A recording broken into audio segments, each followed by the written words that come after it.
Acérquense lo más que puedan. Sí, sí, y sin micrófono. Sí. Acá adelante hay dos lugares, acá, para no estar gritando. Vamos a comenzar entonces con este tema, que es la teología básica, sencillita, de la encarnación del Verbo. Ya conocemos muchas cosas, pero vamos a ver cuál es el fundamento teológico desde el punto de vista de los dogmas, ¿sí? Teológico dogmático, teológico un poquito filosófico. Bien.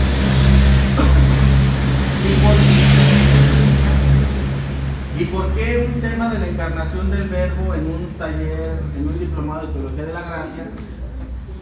La respuesta es muy simple. Todas las gracias que conocemos y que hemos visto en aquel diagrama de gracias, ¿se acuerdan? Gracia creada, gracia increada, después gracia del Padre, gracia de Cristo, de Jesucristo. De la gracia de Jesucristo es gracia externa, gracia interna. De la gracia interna hay gracia gratis, gracia grata. De la gracia grata hay gracia actual y gracia santificante, y hasta ahí vamos. Pero hay tres tipos de gracia que no están puestas en ese diagrama, aunque sí pertenecen a ese diagrama, pero las vamos a ir incluyendo. Y hay una gracia especial que no es una gracia para el hombre. Todas las gracias que mencioné y algunas que faltan son gracias que Dios da al hombre, pero hay una, y todas son creadas, lo hemos dicho. Pero hay una gracia especial que Dios creó no para el hombre, sino para él. Uno va a decir, ay, ¿a poco Dios necesitaba de una gracia creada, de una criatura para él? Sí, en el siguiente sentido. Cuando la segunda persona viene al mundo y se encarna, divinidad, segunda persona, niño Dios, no hay compatibilidad, es un niñito, ¿sí? Y entonces Dios crea, el Espíritu Santo, la Santísima Trinidad, crean una gracia especial que se llama gracia de unión hipostática. La gracia de unión hipostática solamente es para la segunda persona de la Santísima Trinidad, para que se pueda encarnar y para que aquel pequeñito niño y el hombre cuando crece sea compatible con la segunda persona, con la divinidad, ¿sí? Entonces, esa gracia de unión hipostática, por eso es que es este tema. Bien, vamos a comenzar. Préstenme una Biblia. Gracia de unión hipostática con H, una Biblia. ¿Quién tiene? Yo. Hipostática.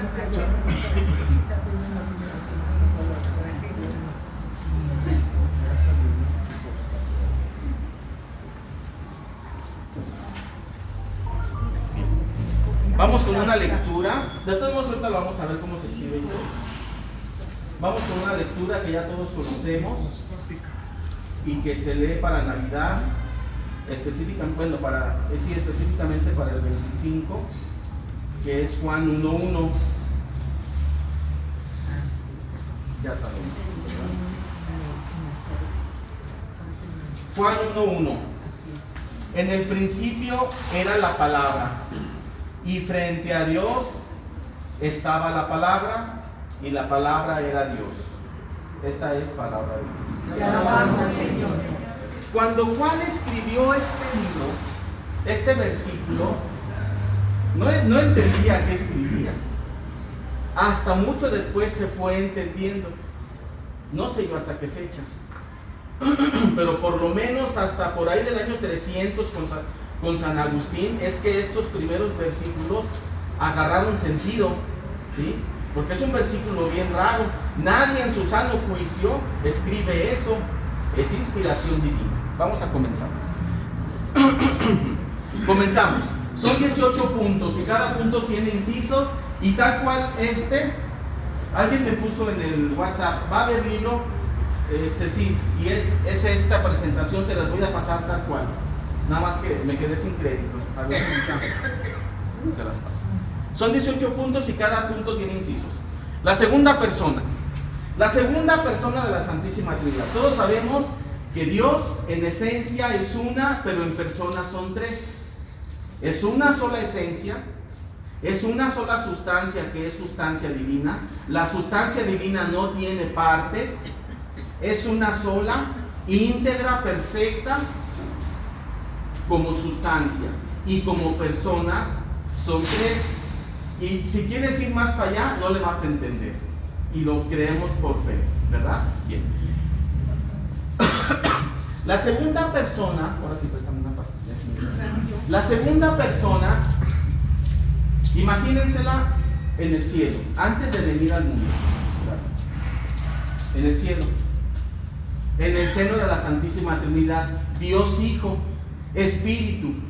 Y como dice allí, además, Espíritu con mayúscula, pero además, Espíritu divino, simple, perfecto, eterno y con todas las características que le podemos atribuir a Dios. En grado superlativo, en grado infinito, en grado pleno y en modo divino. Ya lo sabemos, lo hemos dicho varias veces. Ahí está la segunda, sí, gracias. Ahí está la segunda persona. Esa segunda persona de la Santísima Trinidad, que hasta ahorita, antes de la venida, no era Jesucristo, estamos de acuerdo en eso. Vamos a ponerlo así como en una línea de tiempo. Ahorita vamos a ver que para Dios esta línea del tiempo Él la dobla y la hace como que. Pero en esta línea del tiempo, antes de la venida de Jesucristo, era la segunda persona de la Santísima Trinidad, es decir, divinidad en el seno de la Santísima Trinidad, Espíritu puro, ¿verdad? ¿Sí? ¿Sí, hermana? ¿Y el hombre qué es? El hombre es cuerpo más alma, ya lo hemos dicho. El hombre íntegro tiene una parte corporal, que es la que vemos, y tiene una parte espiritual, que es el alma. El alma es espíritu. Punto número 2. Si están apuntando, me espero. Sí, no. Bien. Entonces, segunda persona, espíritu puro, perfecto, divino. El hombre, cuerpo y alma. Cuerpo, parte física que podemos tocar, ¿sí? Y alma, la parte espiritual, con todas las características que ya hemos visto. Resulta entonces que la encarnación del Verbo significa que esa divinidad, esa segunda persona, la segunda persona, espíritu puro, divino, viene y se encarna en un hombre. Eso ya lo entendemos, ¿verdad? Pero esa segunda persona ya posee espíritu. ¿Por qué es espíritu? La segunda persona de la Santísima Trinidad en el cielo, antes de venir, es espíritu, ¿sí o no? Y el hombre es cuerpo y alma, cuerpo y espíritu. Entonces, aquí los filósofos se comienzan a encontrar en varias preguntas muy importantes. Y la primera pregunta es, bueno, cuando va a venir la segunda persona y se va a encarnar, ¿necesita tomar un cuerpo más un espíritu o nada más un cuerpo porque él ya tiene espíritu? Entonces la pregunta dice, ¿la segunda persona necesita tomar un espíritu o solo tomó un cuerpo porque ya tenía espíritu? ¿Quién me dice la respuesta y por qué? Piensen un segundito, no está fácil.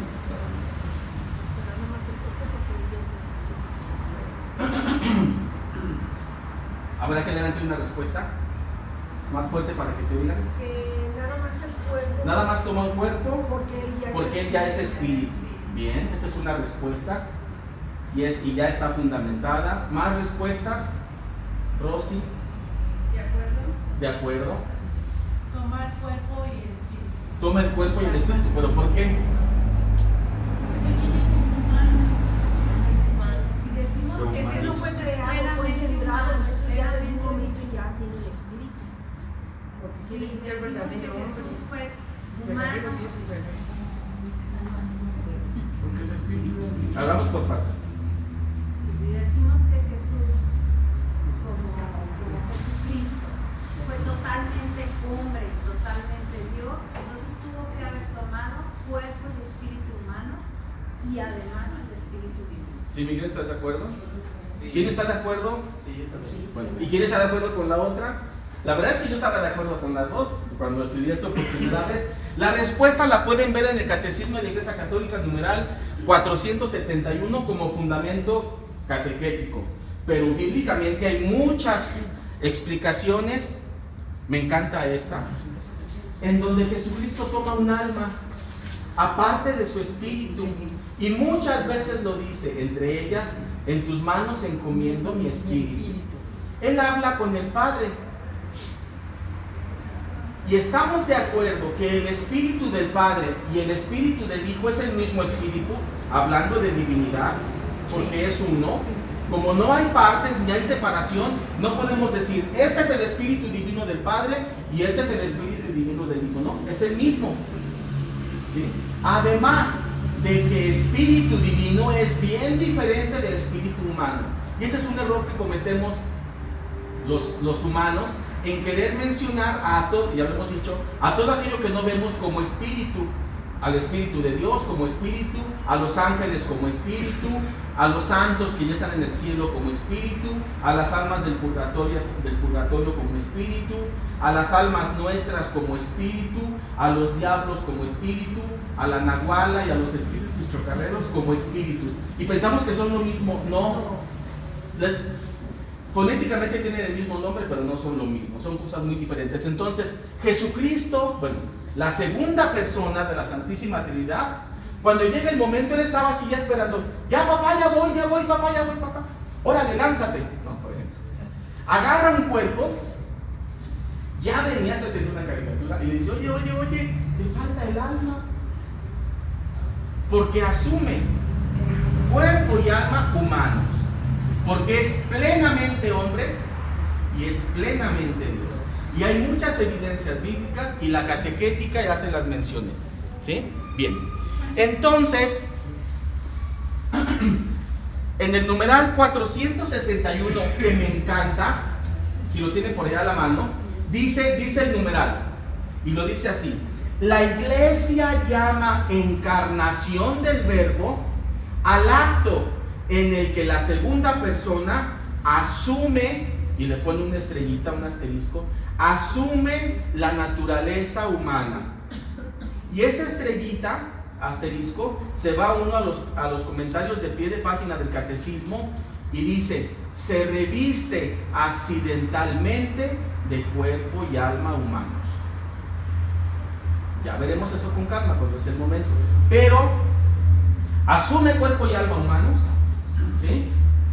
Sin perder lo divino. Allí dice, necesitaba hacerse hombre sin dejar de ser Dios. Para ser hombre necesitaba tomar cuerpo y alma. Y entonces el filósofo se encuentra un segundo problema. Dice, a ver, ¿él es Dios? Sí. ¿Pleno? Sí. Entonces tiene poder divino, sabiduría divina y voluntad divina. ¿Asumió un cuerpo? Sí. Como cuerpo tiene poder humano, sabiduría humana y voluntad humana. ¿Asumió un alma humana? Sí. Además tiene entendimiento y además voluntad. Entonces el filósofo dice, ¿qué? ¿Cómo está eso? Allá hay 7 variables. 3 divinas, 2 espirituales humanas y 3 corporales humanas. ¿Cómo está ese juego de voluntades, Miguel? ¿Cómo está ese juego de entendimientos? ¿Sí? Entonces, segunda pregunta, ¿son tantas voluntades y tantas sabidurías? Está interesante. O sea, la encarnación del Verbo que vemos en el nacimiento alrededor de las colaciones tiene un fundamento importante. Ya no hay colaciones, ¿verdad? Bueno, de los mazapanes. No, sí hay, pero no las quiero. Entonces, hay tantos, y específicamente, hay tantas voluntades y tantas sabidurías. La respuesta viene en el Catecismo, en el numeral 475, como catequesis. Como bíblicamente, me encanta esta. Dice, no se haga mi voluntad, sino la tuya. Ah, sí hay varias voluntades ahí metidas. ¿Qué número fue, Del Catecismo 475. Y de la Biblia hay varias. A mí me gusta esta, ¿sí? No se haga mi voluntad, Padre, Dios Padre, yo, Jesucristo hombre, no se haga mi voluntad humana, sino la tuya que es divina. ¿Sí? Entonces, ahí hay voluntades. Entonces, ¿qué significa? A ver, vámonos un poquito más a fondo. Hay un cuerpo, hay un alma y hay una divinidad. Hay un cuerpo que se duele, que se cansa, que goza y sufre. El cuerpo de Jesucristo tenía esas características.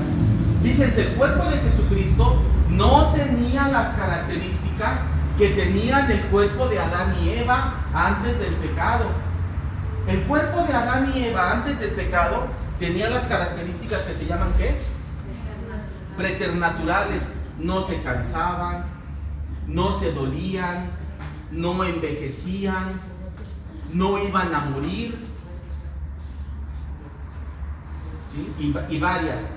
Pero el cuerpo que toma Jesucristo, la segunda persona cuando viene al mundo, toma un cuerpo de los de ahorita, que se duele, que se cansa, que sufre, que se alegra y que muere.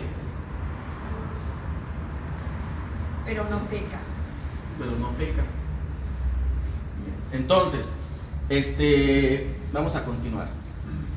Todo comenzó con María. Y vamos a destinar un tema a María completo antes de que entremos a la Cuaresma. Pero ahorita lo vamos a poner porque es importante.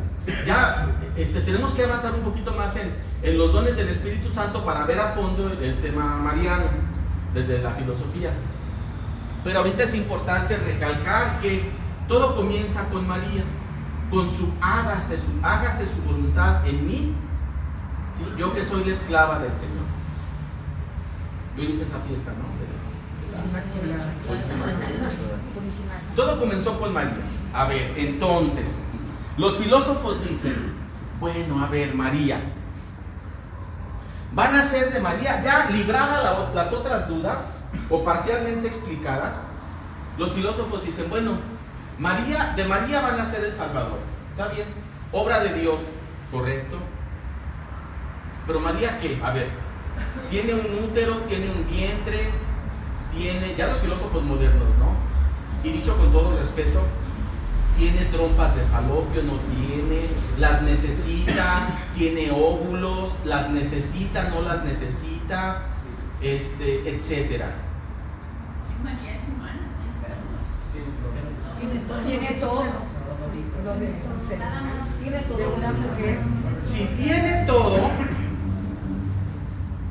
sus órganos sexuales, hablando, es igual que cualquier mujer. Entonces, lo que voy a decir lo voy a decir con todo respeto y luego lo voy a fundamentar. Entonces María tenía menstruación. Sí. Y tenía sus periodos de ovulación. Sí. Por eso fue sacada del templo cuando empezó. Entonces, Dios tuvo que ver el ciclo y la luna para ver cuándo. No. Sí. ¿Qué? Este numeral que viene me encanta. Miren, numeral 486 dice: el Espíritu Santo fue enviado para santificar el seno de la Virgen María y fecundarla. Entonces, si hubo un óvulo, había un periodo, había un momento fértil en María, Dios lo sabía, y si hubo un espermatozoide. El del Espíritu Santo. El del Espíritu Santo. ¡Qué belleza! Cómo Dios en su grandeza se vale. ¿Quién te dijo eso, César? Pues ahí está en el catecismo. Ay, el catecismo. El catecismo en el 486. Y cuando vimos este numeral en la escuela, en la escuela de la fe, ¿te acuerdas, Olga? Me dijeron lo mismo, ¿y de eso dónde lo sacaste? Pues allí viene. Para fecundarla por obra divina. El que es el Señor que da la vida, haciendo que ella concibiera al Hijo eterno del Padre en la humanidad tomada de la suya. ¡Qué belleza! haciendo una caricatura, porque es bonito entenderlo. Estaba ya el Espíritu Santo, que ya voy, no, espérate, porque la luna todavía, que ya voy, espérate, ahora ya ve. ¿Sí? Y va el ángel, y estaban todos los angelillos, yo voy, no sabían quién iba a ir, yo voy, no, que hacían sus apuestas, ¿no? Sus quinielas, que yo voy. Mandan ¿a cuál? A Gabriel, ¿sí? Y antes de bajar dice, ¿qué? Ahí va, yo voy a ir, su papi, ahí voy. ¿No? ¿Qué? Yo voy. Llega, ve a María plena de gracia y se hinca. ¿Cuál papi? Se hinca él de ver la llena de gracia. Ya veremos el tema de María. Entonces, sí hay concurso divino, hay concurso humano en la parte de María. Hay un óvulo, hay un espermatozoide, hay un momento de fertilidad óptimo, hay una fecundización y todo lo demás continuó su proceso normal. Incluso hubo dolores de parto, ustedes lo saben, ¿sí? María amamantó al niño, todo lo que ya sabemos. Al Dios es todopoderoso. 6. La encarnación como mérito. Dice, la segunda persona, fíjense, ya María dijo, sí, acepto, hágase, pero la segunda persona también aceptó. La segunda persona de la Santísima Trinidad, estando en el cielo, en el plan de Dios para la humanidad, en el plan de salvación, la segunda persona aceptó pagar por los pecados del mundo. Hacerse nada, porque de ser Dios, hacerse criatura, ¿sí? Sin perder la divinidad. Asumir una naturaleza infinitamente inferior.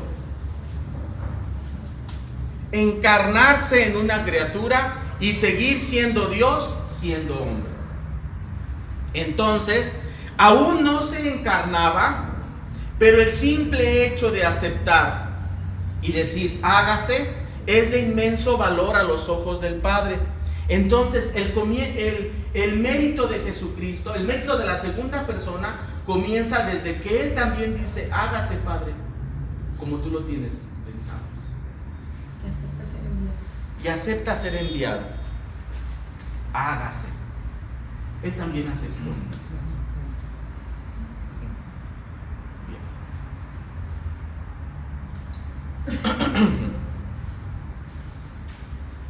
Fíjense, solo con hacerse hombre, persona física, materia, hubiera sido suficiente. Porque ahorita que veamos la diferencia que hay entre la divinidad y la criatura es inmensa. Solamente con haber dicho sí acepto, ya hubiera sido suficiente para la remisión del hombre, la remisión del pecado del hombre. Su anonadación ya estaba hecha, pero Jesucristo quiso ir, bueno, la segunda persona quiso ir más allá. Pudo haber elegido nacer rey, pudo haber dicho sí voy, Padre, pero ponme en Nueva York o en Dubái, ¿no? Ya por lo menos en Gran Jardín.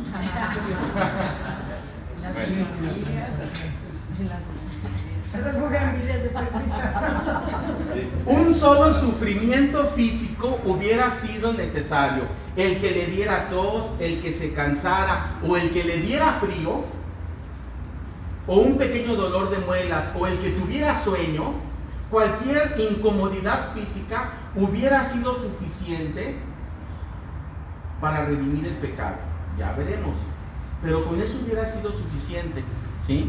Padecer frío o hambre. Su sola vida, su doctrina, sus milagros eran suficientes. El Padre estaba muy complacido durante todo el tiempo, durante todo el periodo que su Hijo estaba en la tierra. Estaba encantado viendo todo lo que su Hijo hacía y deshacía.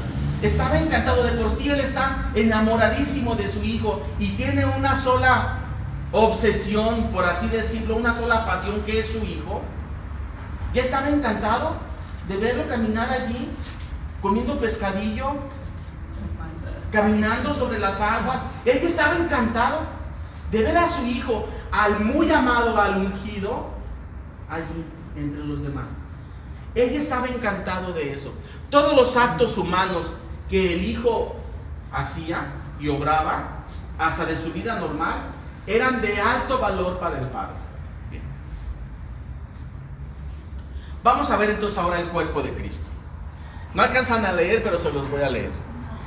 Cristo asumió un cuerpo real, no un cuerpo aparente, es un cuerpo real, y esto viene, o sea, totalmente palpable, y esto se dicta en el concilio de Calcedonia en el 451. Segundo punto, Cristo no solamente asumió un cuerpo, sino también una alma racional, y el mismo concilio lo pone como un alma racional, es decir, cuerpo, alma, inteligencia, humanas. ¿Sí? Cristo fue verdaderamente, fíjense en esta, Cristo fue verdaderamente engendrado divinamente, es decir, en el cielo. Cristo, no la segunda persona, Cristo fue engendrado divinamente. Eso lo decimos en el credo. Engendrado, no creado, antes de todos los tiempos. Bueno, Cristo, ser humano, el que fue clavado en la cruz, fue engendrado divinamente. No me refiero solamente a la segunda persona, sino a la persona humana de Cristo. Fue engendrado divinamente y nació humanamente de María. Un cuerpo humano. No entendí todo ese. Hay dos naturalezas, humana y divina. Totalmente humana, totalmente divina. No nos queda duda que el Hijo, la segunda persona, divinidad, fue engendrado divinamente, así lo dice el credo, engendrado, no creado.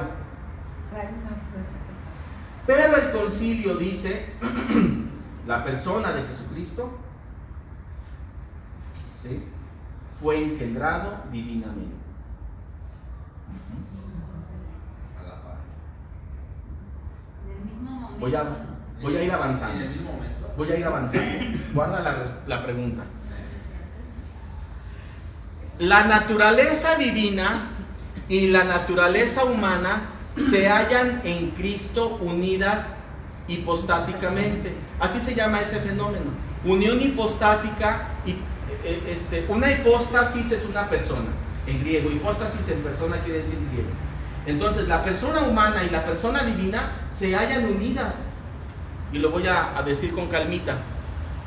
La naturaleza divina y la naturaleza humana se hallan en la persona de Cristo unidas hipostáticamente, es decir, en unidad de persona. Y voy a continuar. En Cristo hay una sola persona. Cristo quiere decir el niño Dios, el niñito carpintero, el que convirtió el agua en vino en las bodas de Caná, el que comía peces, el que caminaba sobre las aguas, el que fue crucificado, el que resucitó. Ese es Cristo. En Cristo, dice el concilio, en Cristo hay una sola persona, el Logos, la segunda persona. En Cristo hay una sola persona, la segunda persona, punto y coma, y dos naturalezas que coexisten en la misma persona, la humana y la divina. Eso clarifica, o por lo menos parcialmente, ¿no, Miguel? Entonces, en la persona de Cristo hay una sola persona. ¿Que quién es? La segunda persona de la Santísima Trinidad, el Logos de San Juan. Bueno, el Logos, si digo Logos, ¿sí nos entendemos? ¿Sí? El Logos quiere decir palabra. La palabra, el Logos, el que acabamos de leer al principio ya era la palabra. El Logos que se hizo hombre. Entonces dice el concilio, otra vez, en Cristo hay una sola persona, que es el Logos, pero dos naturalezas. la humana y la divina. La divina. ¿Sí? Y voy a continuar. En la persona divina, no dice, es la persona divina la que obra en la naturaleza humana. Otra vez, es la persona divina la que obra en la naturaleza humana como un órgano suyo.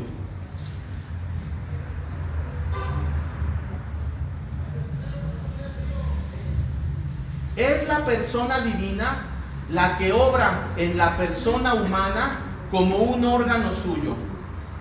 ¿Se acuerdan ese chiste de cuando están los hermanitos y le pega Carlitos a Mariana y Carlitos dice, yo no fui, fue mi mano? Así como un órgano. Entonces, ¿quién le pegó? Pues le pegó Carlitos y él dice, no, fue mi mano. Aquí dice, en la persona divina, ¿cuál era? Dice, es la persona divina la que obra en la naturaleza humana como un órgano suyo. Y eso es del concilio de Éfeso del 431. Luego viene una que es muy importante. Dice, Cristo no es portador de Dios, sino Dios. El mismo Dios.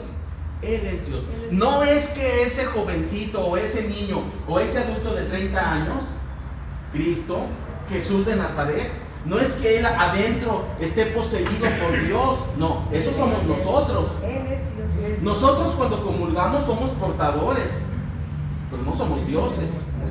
Él sí. Él no es portador. Él es Dios. ¿Sí? El mismo. Las propiedades humanas y divinas deben repartirse entre dos personas.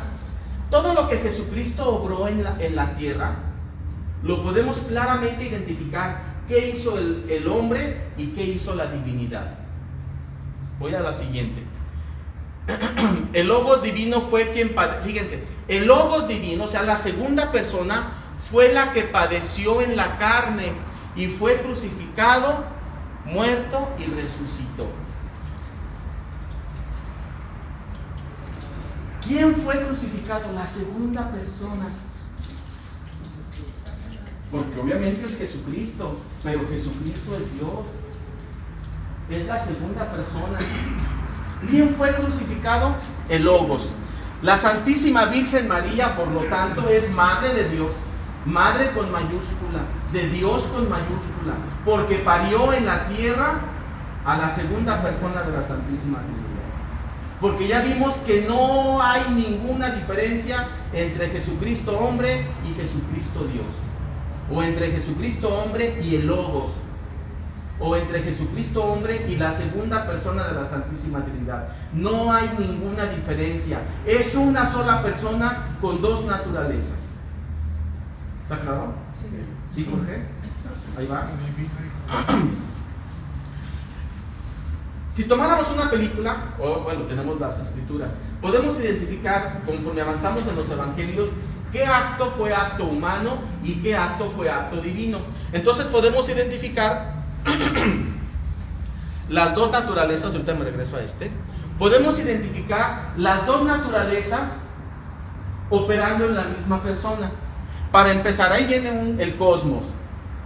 Jesucristo creó el mundo junto con el Padre y el Espíritu Santo, antes de todos los tiempos.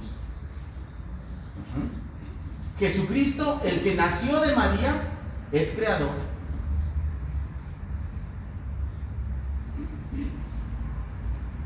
Le atribuimos la creación a Dios Padre, pero ese es para el estudio aquí de nosotros. Pero realmente no hay, si hiciéramos así las catafixias de Chabelo, aquí un acto del Padre, allá un acto del Hijo y allá un acto del Espíritu Santo, y te dijera Chabelo, ¿quién es Padre? O no sé.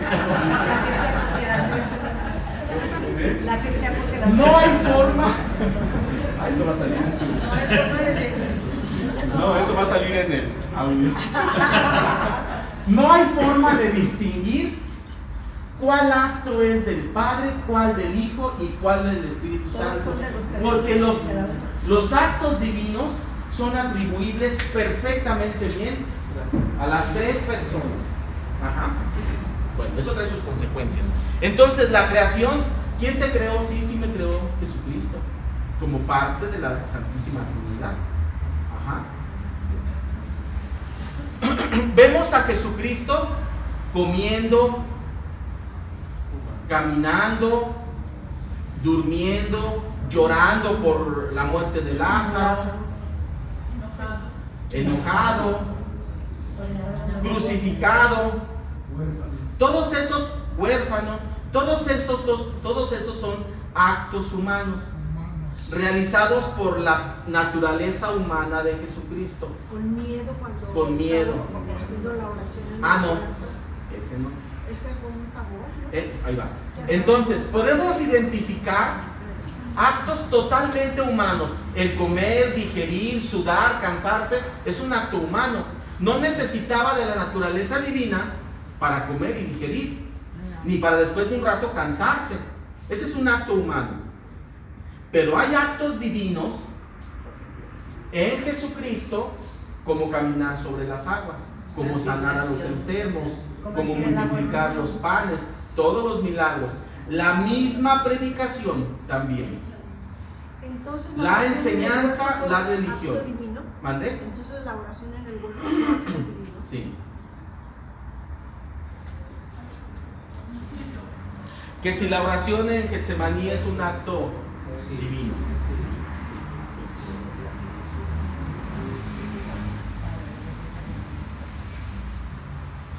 Las dos naturalezas, humana y divina en Jesucristo, cada una posee íntegro su propio modo de ser, sin transformarse y sin mezclarse.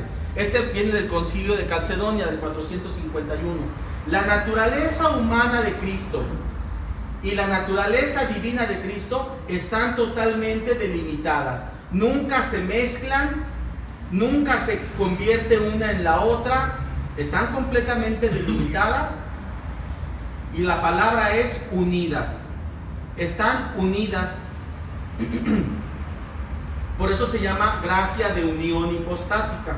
Si no, sería una gracia de mezcla o una gracia de transformación. No, es una gracia de unión que permite que en la persona humana de Jesucristo y en la divinidad de la segunda persona estén coexistiendo sin mezclarse. Cada una posee su propia voluntad física y su propia operación física. A pesar de la dualidad física de las voluntades, existió y existe unidad moral, porque la voluntad humana de Cristo se conforma con libre subordinación y de manera perfecta a la voluntad divina.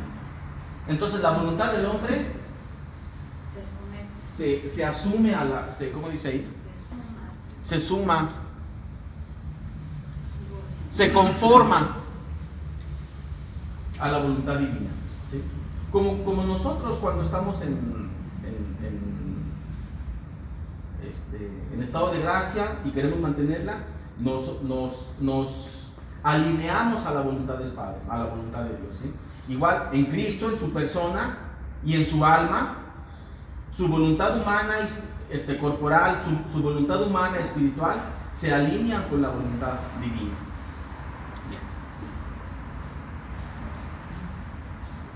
¿Qué es la gracia de unión hipostática? En este árbol de gracias, todas esas gracias son creadas y son disponibles para el hombre. La gracia santificante, los carismas, todo lo que hemos visto. Pero hay una gracia especial que es creada y que nada más aplica para la segunda persona. Y es para que la segunda persona pueda asumir naturaleza humana, sin que la naturaleza humana se vea corrompida o superada, y sin que la naturaleza divina se vea disminuida, unidas, ¿sí? Bien, entonces, la unión de esas dos naturalezas, que se llama unión hipostática, inicia en la encarnación. Cuando María dice, hágase, y es fecundada, ya no nos da miedo decir esa palabra, y es fecundada, allí se lleva a cabo la unión.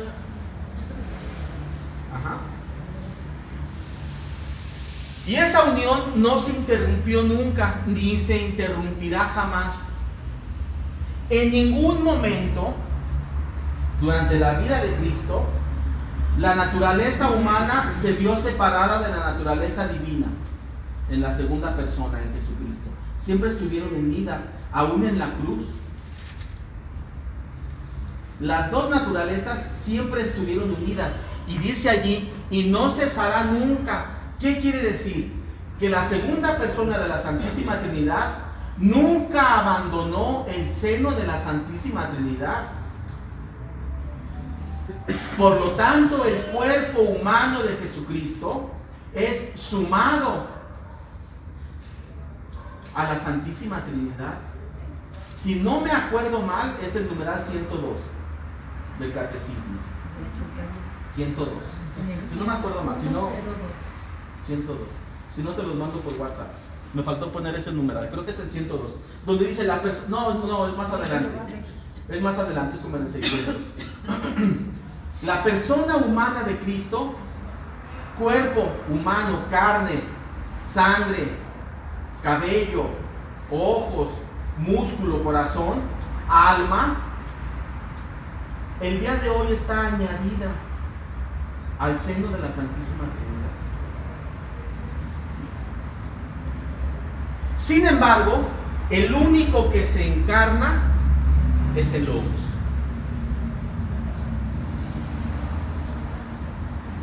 El único, fíjense, y aquí hay un juego muy interesante. El único que asume la naturaleza humana es la segunda persona de la Santísima Trinidad. Padre, Hijo, Espíritu Santo, primera, segunda, tercera persona. Solamente la segunda persona asume la naturaleza humana. Sin embargo, sigue siendo Dios. Sin embargo, la sustancia divina es una sola. Por eso, dice Felipe, enséñanos al Padre y con eso nos basta. Y dice Felipe, tanto tiempo estando contigo y aún no me conoces. El que me ve a mí ve al Padre. Entonces es una... El numeral 663 dice, Cristo desde entonces está sentado a la derecha del Padre. Por derecha del Padre entendemos la gloria y el honor de la divinidad, donde el que existía como Hijo de Dios antes de todos los siglos, como Dios y consubstancial al Padre, está sentado corporalmente después de que se encarnó y de que su carne fue glorificada. Ahí está. ¿Qué número es? 663. Chula mismo. Entonces, el único que se encarna es la segunda persona. Pero la divinidad sigue siendo una sola sustancia. Es difícil de entender, ni nos compete entenderlo, nos compete maravillarnos y creerlo, ¿sí? El acto, sin embargo, fíjense, dice, el acto de unión hipostática, el acto de unir la naturaleza divina con la naturaleza humana, ese acto es atribuible a las tres personas divinas. Ese acto, es decir, el acto de la encarnación, lo atribuimos catequéticamente y religiosamente al Espíritu Santo, pero el mismo catecismo lo menciona. Todos los actos divinos son inseparables y no hay forma de atribuir, este lo hizo el Padre, este lo hizo el Hijo y este lo hizo el Espíritu Santo. Dice el Concilio de Toledo en el año 675, es necesario creer que la encarnación del Hijo de Dios es obra de toda la Trinidad, porque las obras de la Trinidad son inseparables. Está interesante, ¿no? Bueno, ahí va. Entonces, a ver cómo se ve desde acá. Entonces, yo allí veo cuatro figuras. Veo el Padre representado como un angelito, veo el Hijo a la derecha del Padre y veo el Espíritu Santo en azul y veo a Jesucristo, persona humana.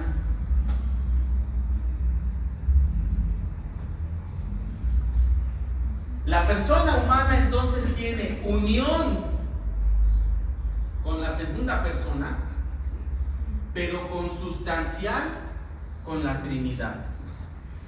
Y esto entonces explica muchas cosas. Está unido a la segunda persona porque la persona divina dentro de la Santísima Trinidad es individual. El Padre no es el Hijo no es el Padre no es el Espíritu no es el Padre, pero los tres son Dios y los tres son uno, pero son tres.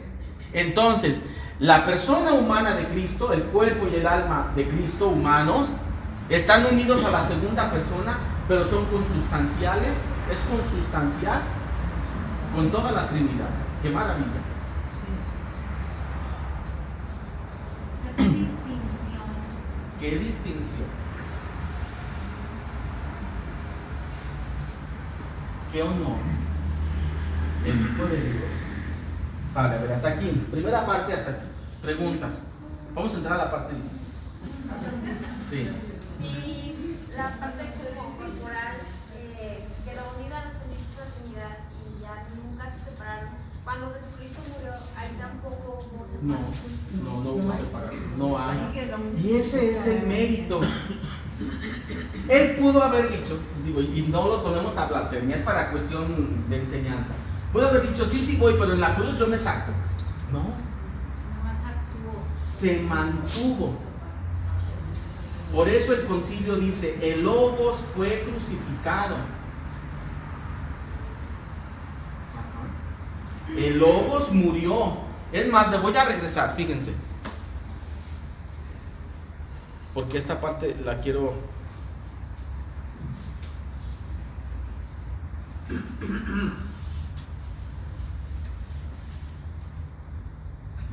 No, ya no supe dónde está. Aquí, en el de abajo para arriba, el segundo. Dice, el Logos divino fue quien padeció en la carne, fue crucificado, fue muerto y no dice fue resucitado. Dice, y resucitó por él. Fue muerto por el hombre, padeció por el pecado del hombre. Hay un numeral por ahí del 90-95 que dice, ¿quién mató a Jesucristo? Tú y yo. Nuestro pecado. Entonces, el concilio dice, fue crucificado, murió, pero él se resucitó. Ese es un acto propio de Jesucristo mismo, se resucita. Ya lo veremos después. Bien. ¿Más preguntas? César, ese numeral que estás diciendo, donde afirmas que quién mató a Jesucristo, ¿en dónde está En el catecismo. Sí. ¿Qué numeral? Debe ser como el 600, 500, en donde vienen todos los numerales referentes a la pasión de Cristo. Es como 500 o 600. ¿Sí, Miguel? Habla del Evangelio que resucitó con un cuerpo divino. ¿A qué se refiere con ese cuerpo divino? Se refiere al tema 50, 51 y 52 de este diplomado. Y te voy a decir además, se refiere a que un cuerpo glorificado, a ver, lo voy a decir así de todos modos. En todo este árbol de las gracias, gracia actual, todas esas, hay tres gracias que no habíamos incluido. Una es esta, que estamos viendo, la gracia de unión hipostática. Hay otra que es la gracia, hay otra gracia que es especial. Pero hay una que es la gracia de llegar al cielo. Con lo que tenemos aquí en la tierra, no llegamos al cielo. Se requiere una gracia especial, que es una gracia creada, que se le da al que está ya por entrar a las puertas del cielo, si lo queremos ver así físicamente. Y esa se llama gracia de visión beatífica. Es la gracia para ver a Dios. Entonces, un cuerpo glorificado es un cuerpo o un ser glorificado. El cuerpo, el alma, hombre, mujer o niño glorificado es el que ya posee la gracia de visión beatífica, de llegar al cielo. Entonces, cuando Jesucristo resucita en cuerpo glorioso, listo, en pocas palabras, listo para el cielo, su cuerpo. Entonces, ese cuerpo, el tiempo es así. es este mismo cuerpo que hablamos de que se encuentra en en la Trinidad y aparte el cuerpo. Sí. Este mismo cuerpo nada más ahora glorificado. En otra sustancia. ¿Mande? En otra sustancia diferente, no como la que conozco aquí. No es la misma sustancia. Es la misma sustancia. Es humano. Igual que la Virgen cuando Pero va al cielo. al ser glorificado sí tiene otras características. Sí, características, pero no sustancia. Ya lo veremos. Igual que la Virgen cuando va al cielo. Igual. Todos los santos son santos porque poseen esa gracia, la gracia de visión beatífica, que es la gracia para llegar al cielo. ¿De dónde sale lo de visión beatífica de Dios? Eso me lo de ver. Viene en el catecismo y lo vamos a ver, lo vamos a ir viendo. No se me adelante. Ahí está. Bien, continuamos. A ver. Numeral 597 dice al final: todos los pecadores fueron los autores de la pasión de Cristo. 597. Bien. La participación de las tres personas en la unión. El Logos es la única persona divina que se hizo hombre. A pesar de la consustancialidad de las tres personas divinas, la unión de la naturaleza humana con la persona divina no tiene como consecuencia que tal naturaleza tuviera que unirse también con las otras tres. Este es para que lo mediten en su casa, ¿eh? Abajo viene un punto resaltado. La unión, fíjense, la unión entonces no tuvo lugar a nivel de naturaleza, sino a nivel de personas. Eso está raro. Yo si no entiendo lo tienen que estudiar en casa, con calmita. Sí. Hay una sustancia divina y tres personas. Vamos a ver así como un arbolito, ¿eh? No sé si sea válido, pero como para una sustancia y tres personas. La unión del cuerpo no es en la sustancia, sino en las personas. Son formas de entender lo inentendible o de explicar lo inexplicable. Una forma catequética que la misma iglesia se basa de esto. Hijo natural de Dios. Jesucristo, aún como hombre, es hijo natural de Dios. Jesucristo, el niño Dios, Jesucristo, el jovencito, el que caminó sobre las aguas, es hijo natural de Dios, ¿sí?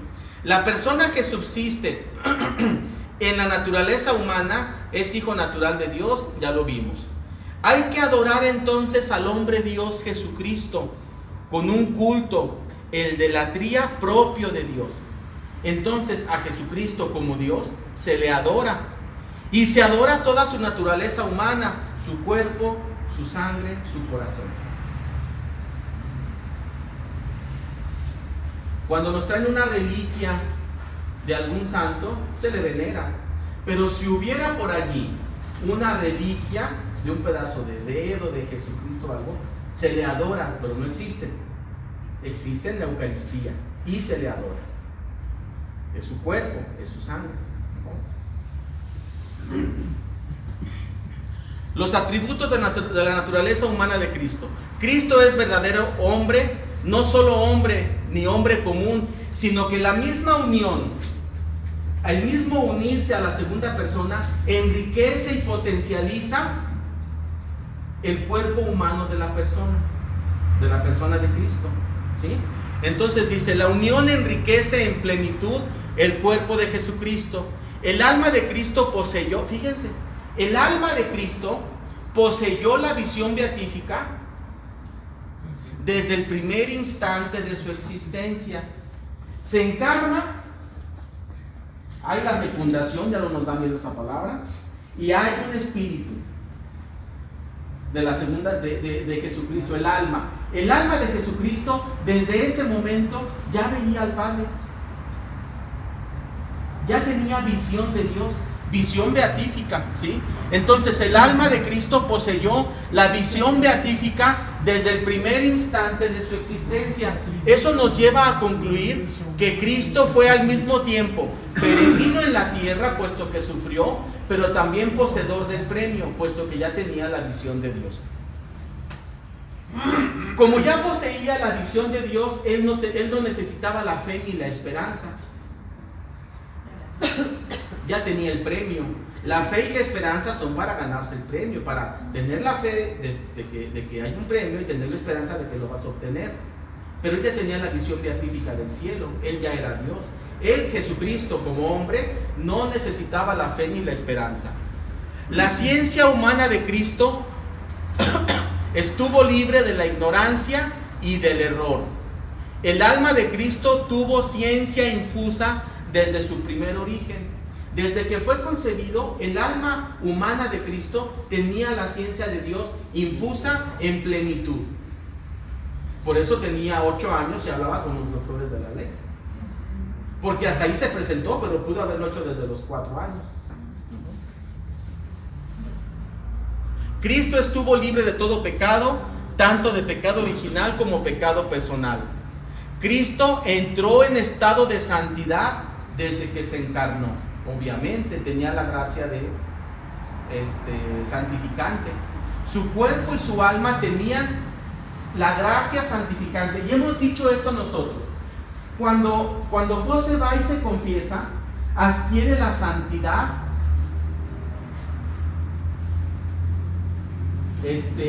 no de manera natural, sino como hija adoptiva, ¿verdad? La santidad como hijo natural solamente el Hijo de Dios. Sin embargo, también este punto dice: la naturaleza humana de Cristo es también accidentalmente santa por razón de la plenitud de la gracia santificante. Es decir, Cristo era santo por divinidad, pero también santo porque tenía la gracia santificante como humano. Hasta en eso vivió el proceso. Él pudo haber dicho: sí, pero no me des la gracia santificante, eso es para los lacayos. Eso yo ya lo tengo. Él ¿No? podría haber dicho Claro. eso. Bien, preguntas.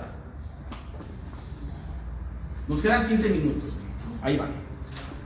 Vamos a hablar de la Santísima Trinidad. Vamos a hablar de la Santísima Trinidad. A esta parte yo le llamo Jesús antes de Cristo. Es decir, ¿quién es esa segunda persona? ¿Quién es esa segunda persona de la Santísima Trinidad? ¿Dónde estaba? ¿Qué hacía? ¿A qué se dedicaba antes de venir al mundo? Nos queda claro qué hacía, a qué se dedicaba una vez que vino al mundo. Y nos queda también parcialmente claro, y lo entendemos por fe, qué pasó una vez que resucita y sube al cielo. Pero ¿dónde estaba y qué hacía antes de la venida? Por eso le llamo, ¿quién era Jesús antes de Cristo? Son 4 puntos por incisos. Dios es trino. 3 personas, una sustancia. En Dios se mantiene una trinidad de personas. Las 3 personas poseen la sustancia divina en igualdad numérica, así lo dice el dogma, y usa esas palabras en unidad, en igualdad numérica.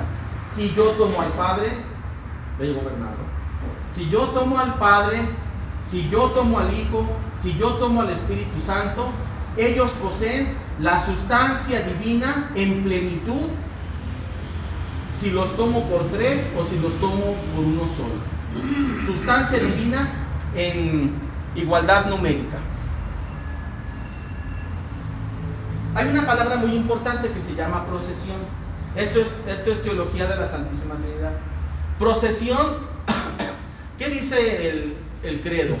Y creo en el Espíritu Santo, Señor y dador de vida, que procede. Dice que procede. Dice la palabra que procede. Ahí hay un verbo que es procesión. Procesión en cuestiones de Trinidad.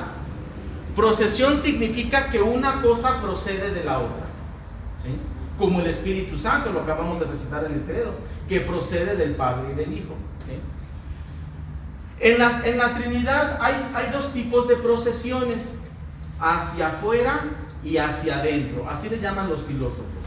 La procesión hacia afuera es cuando de Dios, de la Trinidad o de Dios, procede algo, pero eso que procede queda fuera de la Trinidad o queda fuera de Dios, como nosotros. Somos creados por Dios, pero no nos mantenemos dentro de Dios, o las nubes o las estrellas.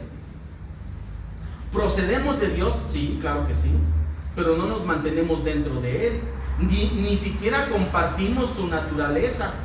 Por lo mismo, puesto que no compartimos su naturaleza, somos externos a Él, somos creados.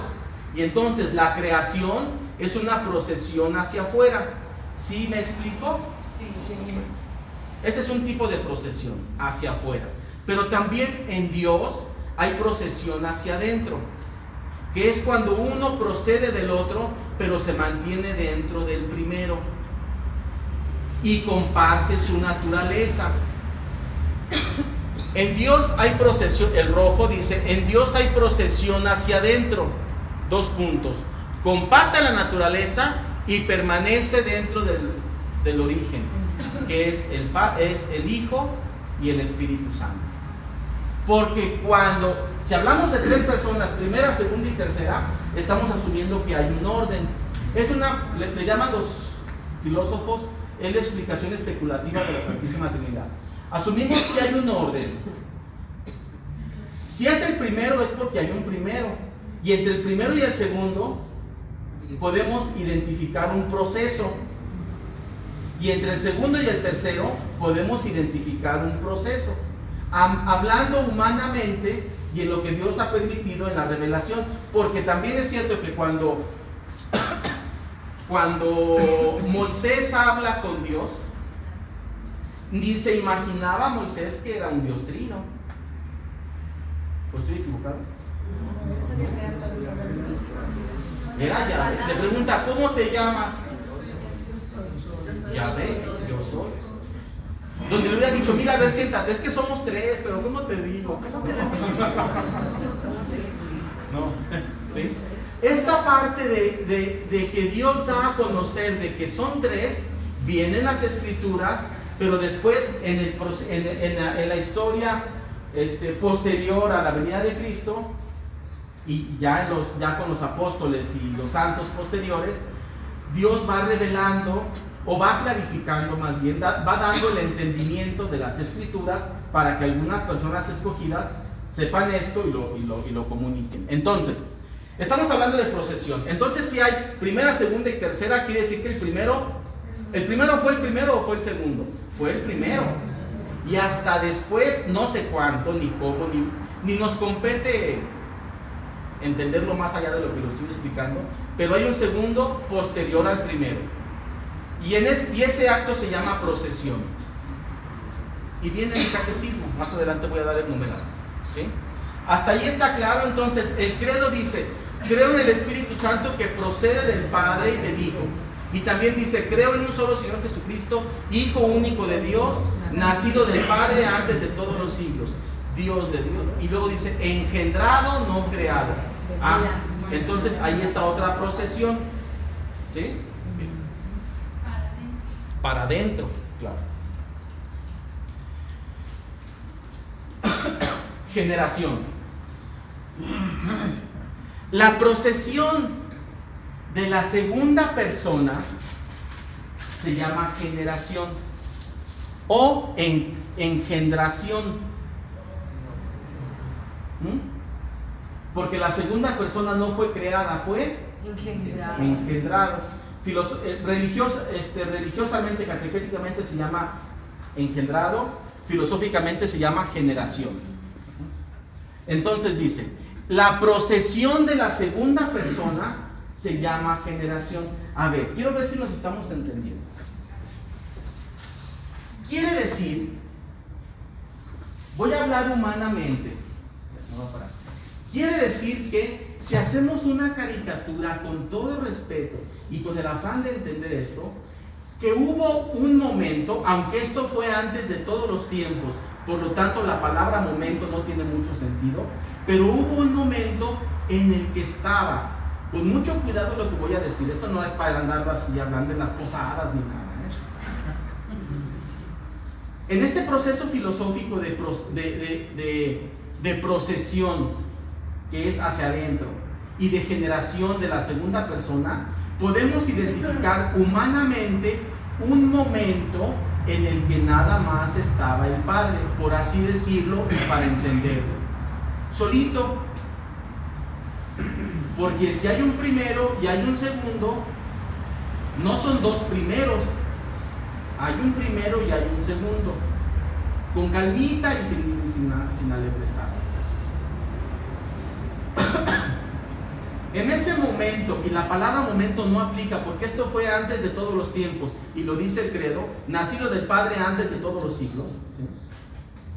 Hubo un momento entonces en que si nació del Padre antes de todos los siglos, pues el Padre estaba solito en espera del Hijo, por así decirlo, humanamente hablando, ¿sí? No me refiero a Jesucristo, me refiero a la segunda persona de la Santísima Trinidad. Es una procesión hacia adentro, porque cuando el Padre está solito y engendra al Hijo, el Hijo se mantiene dentro de él. Es difícil de entender, porque cuando una madre tiene a su hijo, lo expulsa. Y el hijo no se mantiene dentro de la madre en ningún proceso de vida.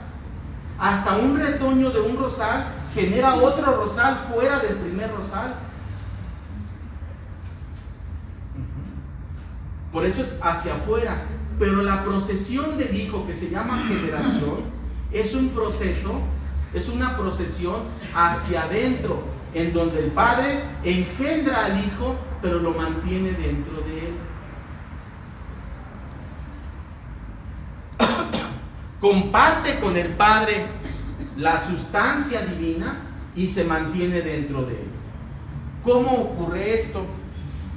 Pongan atención y luego apunten. Resulta que antes de todos los tiempos, mi querida Lolita, vete para acá. Antes de todos los tiempos estaba el Padre solito. Voy a hacer una caricatura, pero es para entenderlo. Estaba el Padre solito, dice, antes de todos los tiempos, el Padre, Dios, toma conciencia de sí mismo. Y dice, aquí estoy yo. Es una caricatura, pero es para entenderlo. Dice, aquí estoy yo. Estoy tomando conciencia, yo, Dios Padre, de mí mismo. Me estoy dando cuenta, es una caricatura, me estoy dando cuenta que soy Dios y que aquí estoy. ¿Sí? Dios, el primero dice, Dios toma conciencia de sí mismo. Pero esa conciencia que toma de sí mismo es un conocimiento pleno, total y perfecto de sí mismo. No solamente toma conciencia, sino se conoce en plenitud a él mismo. Y se maravilla.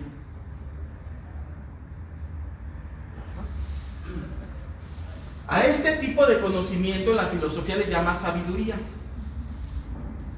Entonces, en Dios, la sabiduría de él mismo es una sabiduría perfecta. Dios, al tomar conciencia de sí mismo, genera sabiduría, porque el generar conocimiento es sabiduría, genera sabiduría de sí mismo, pero además es una sabiduría perfecta, plena y total. Él se conoce en cada uno de sus recovecos, en cada una de sus partecitas. Claro que no tiene partecitas ni recovecos. Se conoce en plenitud y tiene un proceso de sabiduría para con él mismo. La sabiduría es el conocimiento pleno de sí mismo. Es el conocimiento perfecto de sí mismo. Y cuando Dios se conoce a sí mismo y genera esa sabiduría de sí mismo, se da cuenta que esa sabiduría es un conocimiento perfecto de él. Y él decide, en un acto de amor para con él mismo, darle a esa sabiduría independencia. y compartir con esa sabiduría su sustancia divina. Si la sabiduría es perfecta, la sabiduría debe ser divinizada. Dios comparte la sustancia divina con su sabiduría, que es el conocimiento de Él mismo. Y lo que acabo de decir es que Dios comparte entonces toda su sustancialidad divina con su sabiduría. Él, Dios Padre, es ciencia pura. Y la sabiduría queda dentro de la ciencia, ¿se dan cuenta? No es externa, se mantiene dentro de ella. El conocimiento y el acto de conocer se mantiene uno dentro del otro. Por eso tú, hablando humanamente, tú puedes decir 2 más 2, ¿cuánto es? 4, y automáticamente dices, ¿y más otros 2? Porque la sabiduría queda dentro del conocimiento. Entonces Dios decide, una vez que Él toma conciencia de sí mismo y se genera esa sabiduría, y como esa sabiduría es el pleno conocimiento de Él, y esa sabiduría es perfecta, la diviniza. Y dice que esa sabiduría comparta conmigo la naturaleza divina. Y esa sabiduría es la segunda persona. ¿Por qué? Esa sabiduría es la segunda persona, Hijo único de Dios.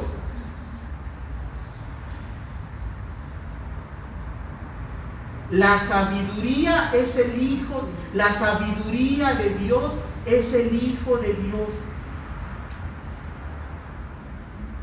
La segunda persona, y no hay otro, porque Dios no necesita más. Con Él y con conocerse a Él y ver el acto de conocimiento perfecto, se enamora de ese conocimiento, de esa sabiduría, y la hace su Hijo. Y desde entonces es su pasión, es su adoración, es su obsesión del Padre el ver a su Hijo nacido de Él, engendrado, generado de Él. Como la sabiduría se expresa en palabras, entre más grande es la sabiduría, más palabras se necesitan. Pero en Dios hace falta una sola palabra: el verbo. La sabiduría, el verbo, la palabra son el mismo. Y el verbo, el logos. Ese logos fue crucificado. ¿Ven el enorme mérito de decir el logos? Sí, Padre, yo voy y me hago un chiquillo. ¡Qué mérito! Nomás que humanizamos, y no es culpa de nosotros, pues no es parte. Humanizamos a Jesucristo como un hombrecillo con poderes. No, ese logos es la sabiduría que se mantiene dentro del conocimiento.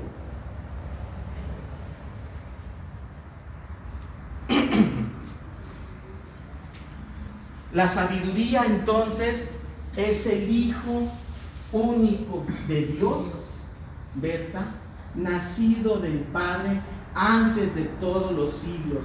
Por eso es Dios de Dios, luz de luz, Dios verdadero de Dios verdadero. No hay otro Hijo, no hay lugar, y Santo Tomás de Aquino lo demuestra.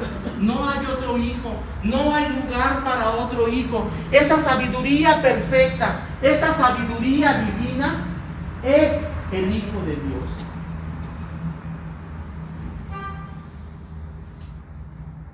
¡Qué maravilla! ¡Qué acto de amor para consigo mismo y para su Hijo!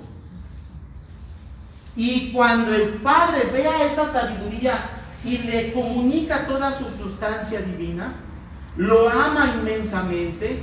Y cuando el Hijo ve al Padre con toda la sustancia divina, lo ama inmensamente. Y ese amor entre los dos deciden divinizarlo y brota el Espíritu Santo. como el amor entre los tres. Perdón, entre los dos. Y se cierra la fecundidad divina. El Padre engendrando al Hijo, la palabra, la sabiduría, el Hijo amando al Padre y el amor que los une, divinizado como el Espíritu Santo. ¡Qué maravilla! Por eso cuando Juan escribió, al principio ya era la palabra, ya existía la palabra, ni entendía. Pues esa sabiduría que es el Hijo único de Dios, va a nacer. ¡Bravo!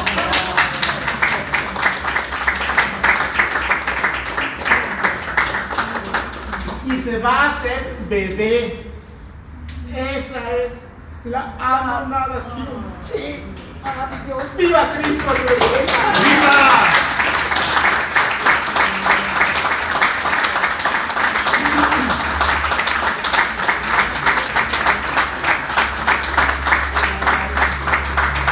Este es mi regalo de Navidad.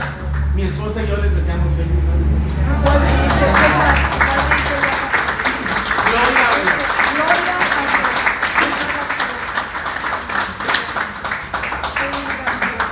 El que no vino se la perdió. Perfectamente. Nos vemos ¿qué dijeron? 13 de enero. Por ahí nos vemos en las posadas, pero les quiero dar su abrazo. Claro que Porque sí. no nos vemos en Navidad. Muchas gracias por permitirme este semestre. Gracias a Dios y gracias a que el Padre nos permitió. Gracias.